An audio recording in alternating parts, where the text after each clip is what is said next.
Ayan po, magandang hapon sa atin. Yun, nag-i-start na tayo mag-foliar sa ating mga pananim kasi hapon na po. Nalipay lang kaay ko karon nga adlaw kasi umulan ng saglit. Nabasa lang talaga yung kung baga pa yung yuta guys, nabasa lang sa ulan at napaka-good talaga yan kasi sa umaga is grabe ka straight yung init at pagkahapon naman is umulan. Kaya napaka-good talaga po yan sa ating mga pananim kasi ganyan talaga ang dragon fruit. Hindi lang po siya maramihan na permi init. Pag umulan yan, dyan sisibol yung mga buds ng dragon fruit.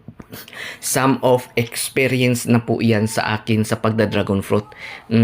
Alam na alam ko na yung estilo kapag ganyan uminit sa araw tapos umulan kahapon sa hapon is na dyan talaga kumbaga pa dyan sa subang yung mga buds natin.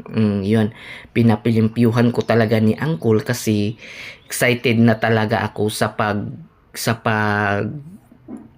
pagbunga ng ating mga dragon fruit. Yan po guys. Actually guys, yung cameraman ko po is si Uncle. Yan po, inubo ko na po yung chinilas ko kasi parang kumbaga pa danlog na yung chinilas kasi kakalakad natin sa pagyabo ng mga foliar ng mga dragon fruit. Kaya yun, nakikita naman ninyo yan, yung dinala ko is foliar po yan. Good na good po yan sa ating mga pananim. Kaya laban-laban lang talaga. Wag nating hayaang hindi natin sila bibigyan kasi kapag di natin sila bibigyan is di din tayo bibigyan ng maraming bunga. Kaya ginaganito ko talaga yung dragon fruit ko guys. Ni other next year is ganito ko rin. Yan, kumbaga pa tinatsagaan ko lang talaga sa pagbubunyag. I don't care sa iba kung anong style nila sa paglalagay ng foliar. But sa akin is ginaganito ko kasi po para po masigop nila yung kanang nutrihin sa foliar. Kaya yun, laban-laban lang tayo mga ka-farmers sa pagtatanim ng mga anumang yung tinatanim no is alagaan mo talaga kasi dyan tayo bibigyan ng magandang bunga.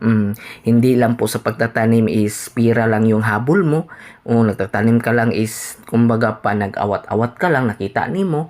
Yan, mali po yan nga mindset. Kailangan sa pagtatanim talaga is kumbaga pa love tapos care tapos haya din ta maka-income ana. Dili lang kay isa lang imong target, nagtanom ka lang tapos biyaan na nimo o di ba?